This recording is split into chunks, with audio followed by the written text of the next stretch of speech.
I agree with sit at home. Say no to dictatorship. Chukwuma Chase Saludo have given birth to a dog that bites him. Chukwuma Chase Saludo's special dog or special breed finally bite him for his SCRUTUM. Anyway, the message where I carry come now to let on know say, in anything you are doing in this life, my brother, pray. You never get ishiapo. That's what we call ishiapo as a pikin inside your children. And also pray for you never to born anyone that will disgrace you both internally and externally. Saludo's son backs the people. I agree with you on voluntary sit at home. Rejects dictatorship. That is Ozanna. He don't come out to counter the whole world saying Papa saying a dictatorship na him Papa B. Saying Papa na Adolf also Hitler. I be na India mean of Uganda. Well, I know they finish you. But I don't see him now. As you want to disgrace the Biafrans and Mazen Nnamdi Kanu, over sit at home. Your son don't come out. Finally, in fact, this one na own goal.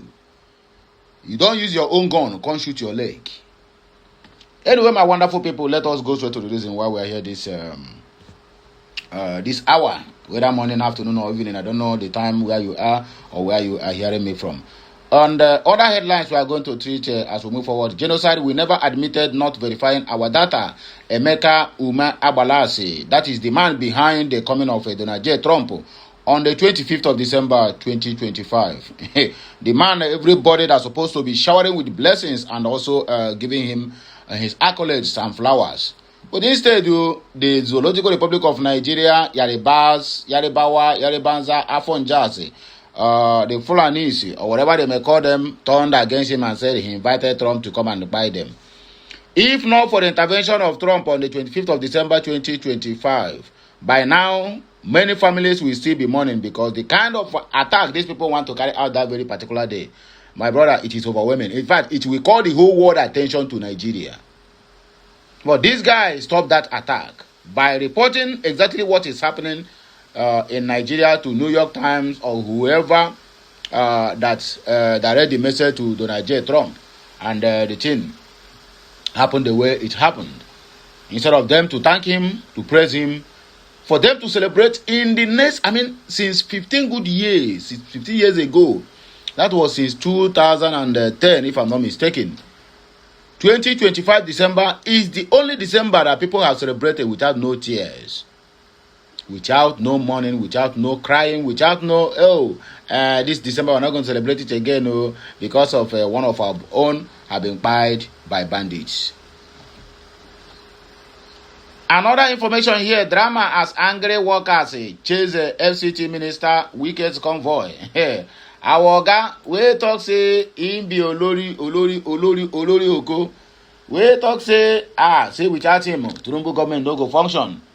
We talk say nobody fit challenge him as long as FCT is concerned. He don't follow backyard, come bagger. He follow backyard, run. When he don't see say matter, don't pass, be careful. When he don't see say that water, don't pass Gary. Hey, my people. Oh, Voko. America did not favor me. All I got is criminal records. Rapper Speed Darlington. Now he talk this one. Okay, my people, let us just listen to the clip where Ozanna is telling his father, Mbafo, say this is where they talk or this is where they do. Say, they're right. Oyana, join me as we listen to him. Please like, share, comment, and make sure you keep subscribing for more interesting videos. Oyana, let's go there, if you don't mind. Saludo's son backs the people. I agree with you on voluntary sit at home, slams dictatorship. In a stunning revelation that cracks open the facade of Governor Charles Saludo's iron-fisted policies in Anambra State, his own son, Ozanna Saludo, has publicly sympathized with the Monday sit-at-home movement. Far from being forced by IPOB, as the government claims, the sit-at-home is a willing grassroots protest by the people of the Southeast, demanding the immediate release of Mazi Nnamdi Kanu, the detained leader of the indigenous people of Biafra, IPOB. Ozanna's recent social media post not only agrees with the protesters but slams dictatorship and leaders who impose themselves on the people, a clear jab at the very tactics his father is using to shut down markets and punish traitors.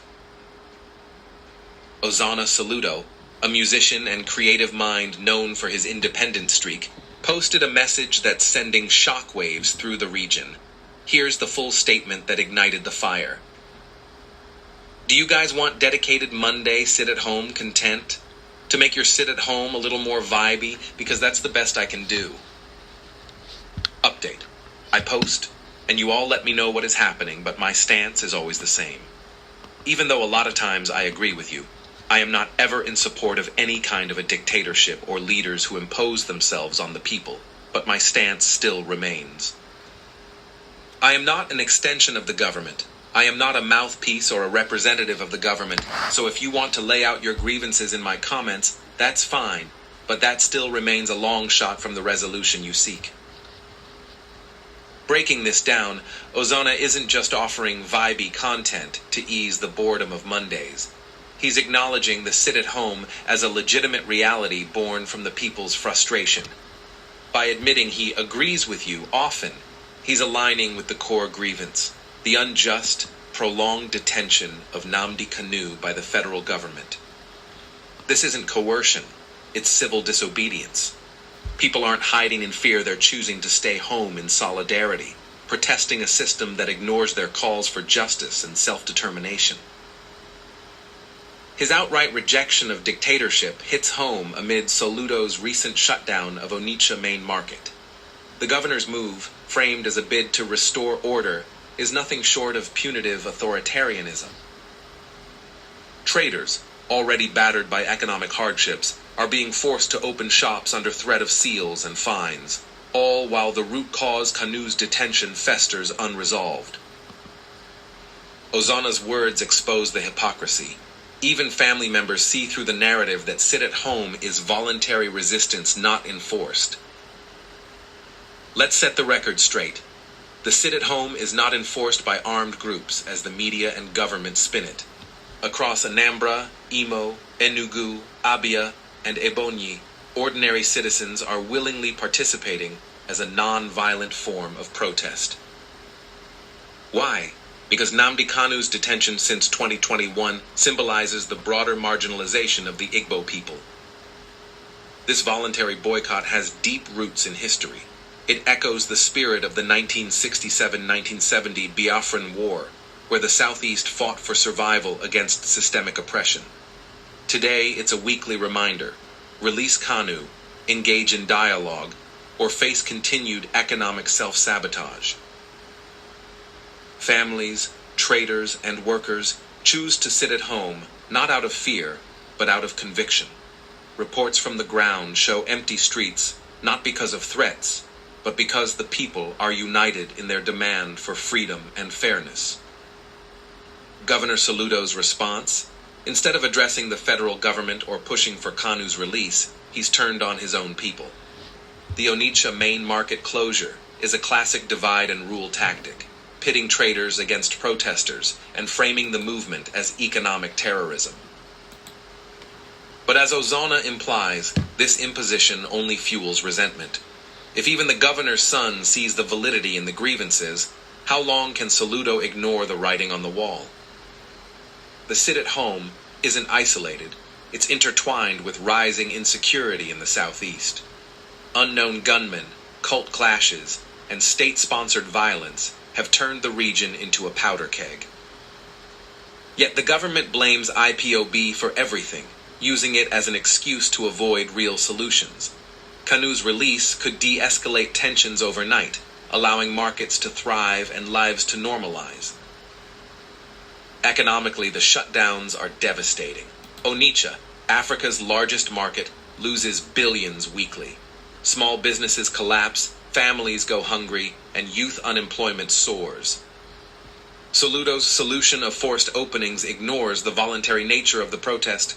People won't comply until justice is served. Ozanna's post is a beacon. It humanizes the struggle and shows cracks in the elite's unity.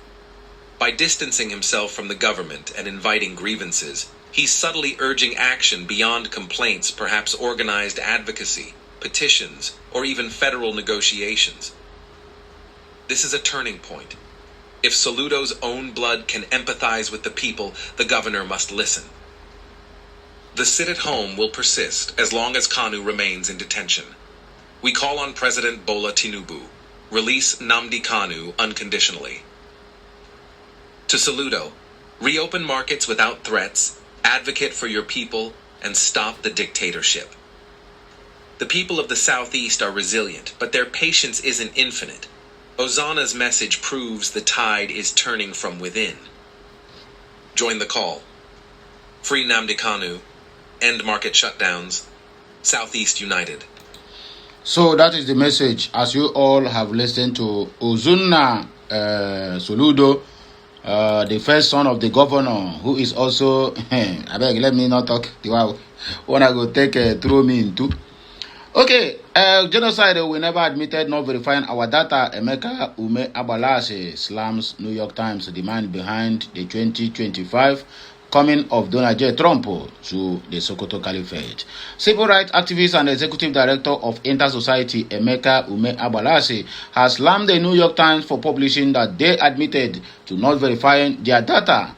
Ume Abalase, who spoke on Monday during an interview on Prime Time, a program on Arise television monitored by Daily Post, he said, "Let me come in here with due respect. New York Times didn't do any investigation.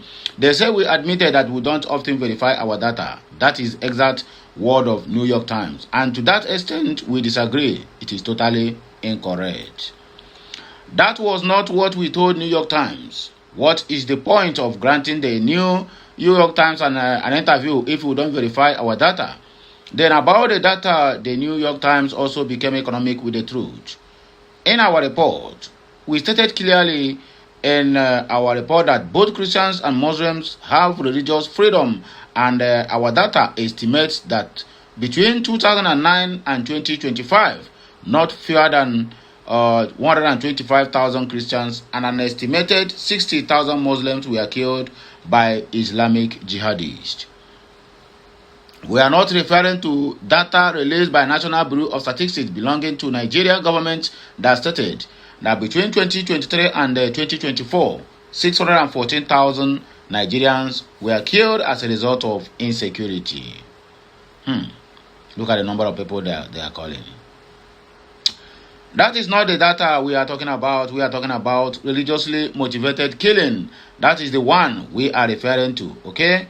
That is our own data. And let me also tell you that you can never be part of a data you never generated. And let me also make it clear as a criminologist that what rules the world in matters of criminal justice administration is circumstantial evidence. Even if you go to the scene of crime, you only go there to be told of what happened. You are not there when the whole thing happened. You must be told the story. Another news here, it is a video, but I'm not going to play the video because of the sound there. Video drama as angry workers chase FCT minister's weekend convoy during Abuja protest. The guy follow backyard waka, say I no get strength for all these people. But this one is just the beginning. The disgrace is coming. America did not favor me. All I got is criminal records. Rapper Speed Darlington, which we know as Akpi. Now he talk this one. Okay. Controversial Nigerian singer Speed Darlington has disclosed that all he got from his 23 years in the United States of America is criminal records and nothing more. The rapper made this known while comparing his achievements in the Nigeria to the US.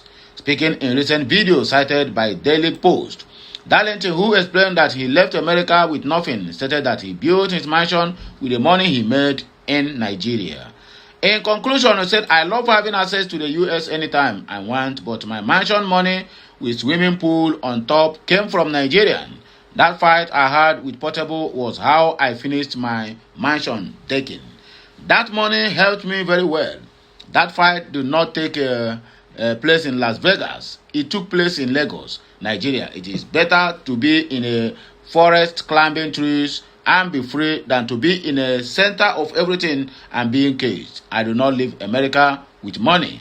All I live with is criminal records, according to Speed Darlington, Akpi, our only brother and singer that come from Biafra land. So my people, now here we go take back break and I can hear my voice again. When I come back, please like, share, comment, and make sure you keep subscribing for more interesting videos coming your way. Please follow us on all of our social media handles.